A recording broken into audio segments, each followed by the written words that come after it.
kind of a hot, dusty Andalusian romance to it. You very quickly realise that it's not romantic at all. It's one of the most vicious wars, and then followed up by 40 years of vicious phalangism under Franco.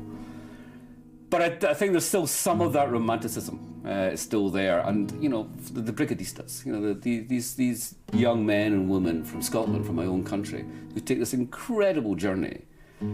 That has got its romance, even though what they found there quite often was death. Even though the battles were awful, there is still a kind of a camaraderie and a hopefulness. And I think finally it's about the hopefulness of the Spanish Civil War. Of course, it's a bitter hope because it was defeated. But it's still kind of there. There's still something in that fight that generation had, and those enormous issues they were fighting for, that still, I think, sing to us today. They still seem to us really interesting. It's still part of our lives today. In the summer of 1937, the Scots who fought Franco had been severely tested in the fierce Battle of Brunetti, near Madrid. Little did they know that worse was yet to come. Shortly after the slaughter of Brunetti, remaining volunteers and a wave of new recruits from Scotland were sent east to the region of Aragon. There, the British battalion began a mighty offensive towards the fascist-occupied town of Belchite, which they overran in early September after a spell of gruesome hand-to-hand combat. At the end of the Civil War, Belchite was kept as a historical monument. Daniel Gray, author of Homage to Caledonia, continues his journey across Spain with a walk through the ruined streets of this forgotten ghost town, and finds memories of war spilling out from every crumbling building.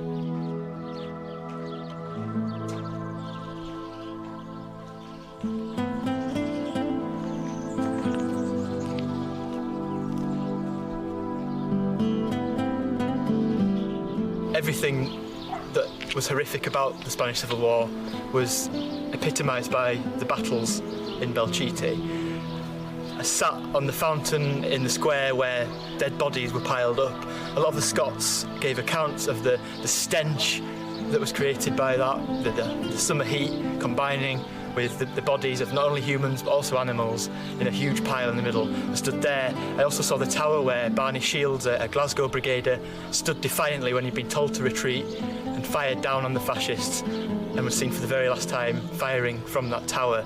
So all of these stories, suddenly it may look like a film set, it may feel like a film set, but they were very, very real things. And it's very powerful, so powerful and chilling to be in this arena.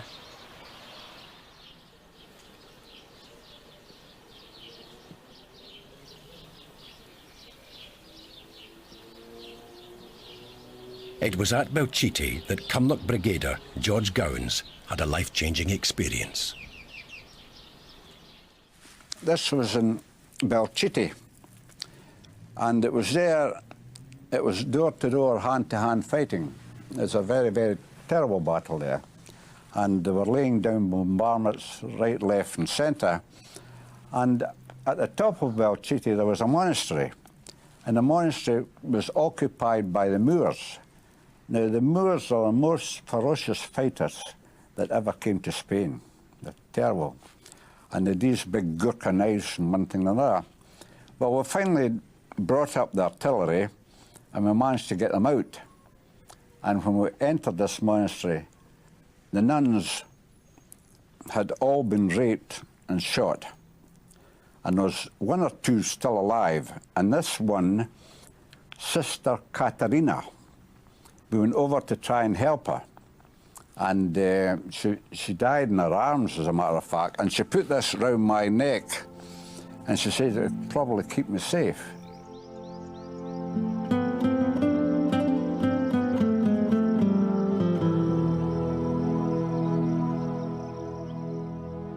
Well, I don't know. I seem to remember her in her dying moments. We buried her outside in the grounds, along with the rest of our party there. It was a communal grave and nothing else we could do. There's a burial party. And to me, it was a great significance. I think it was a wonderful gesture at the time, and I treasure it. I've kept a hold of it all these years, and I wouldn't part with it.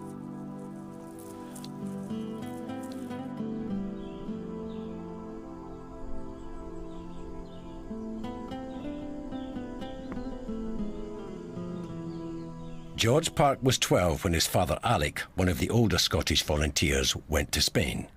He wrote home regularly describing the country he found. I think the International Brigade is Mr. Cigarette Smeller.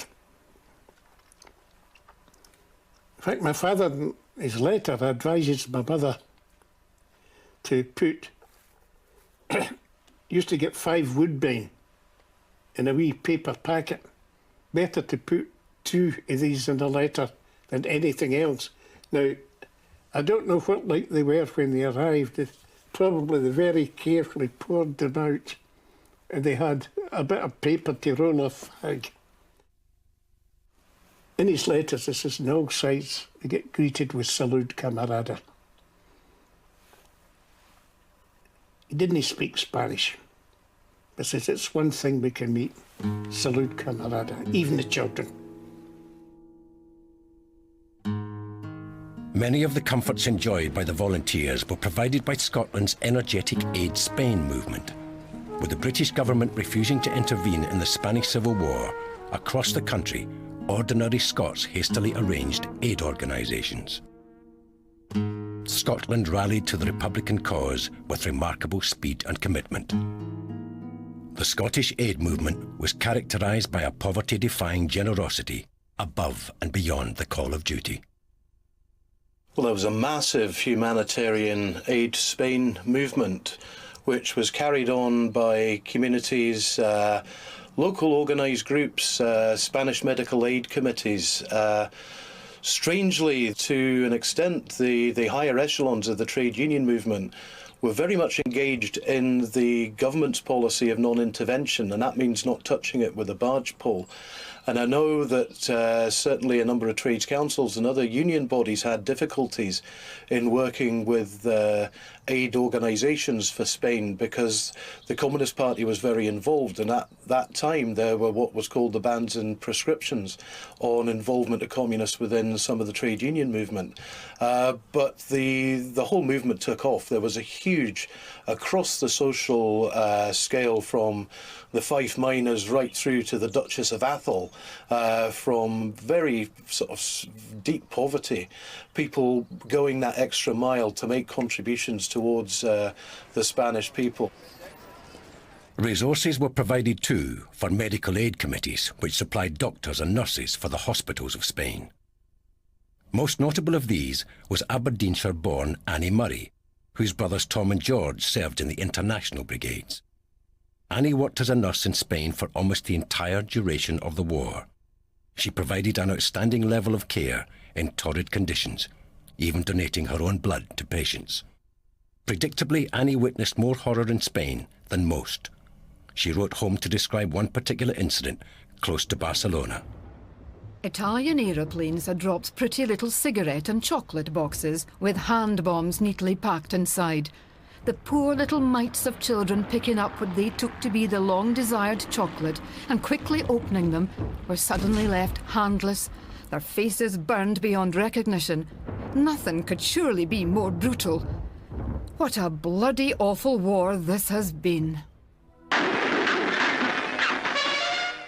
At Belchite, the Scots who fought Franco were unable to hold on for long. In February 1938, the fascists swept into the area and retook the town and neighbouring territory.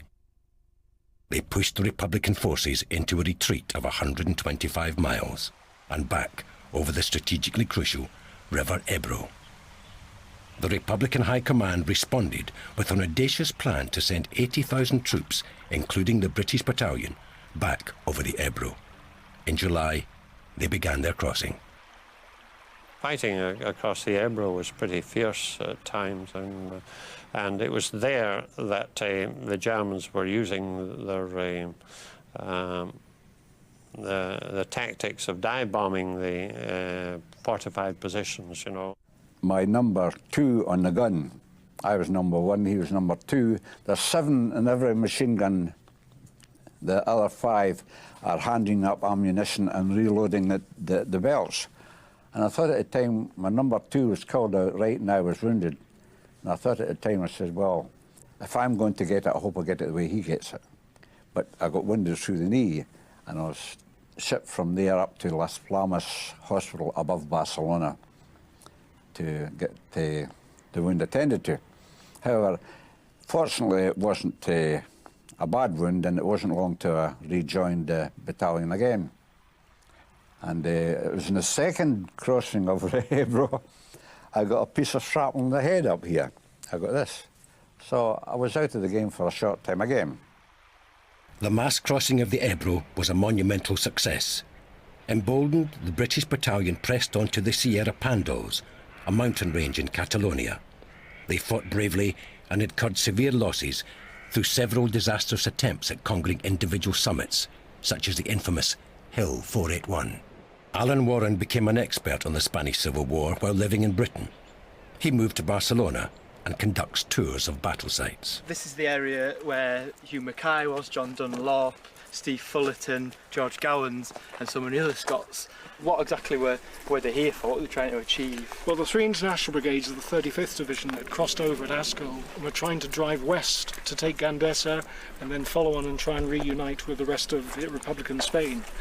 But with such little supplies, they were rebuilding bridges, the bridges were being destroyed, very little supplies coming across. It was literally just people, machine guns, rifles, no heavy support, no mortars, and they were trying to get down Dessa as a modal point to try and move forward.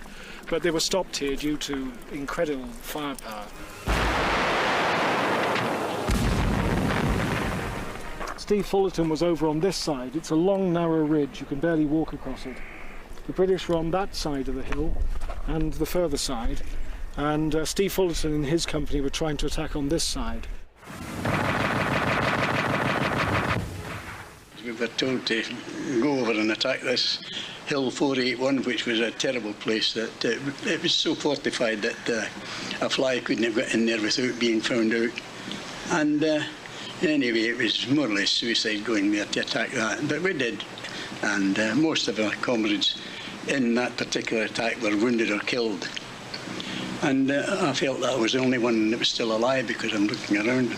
I was helping others who had been wounded, bandaging them up and one thing and another. And eventually I was told, find a hole and hide there until it's dark, which I did. I found the hole, but just as I was getting in the hole, I got shot. Somebody was watching me. So that was me.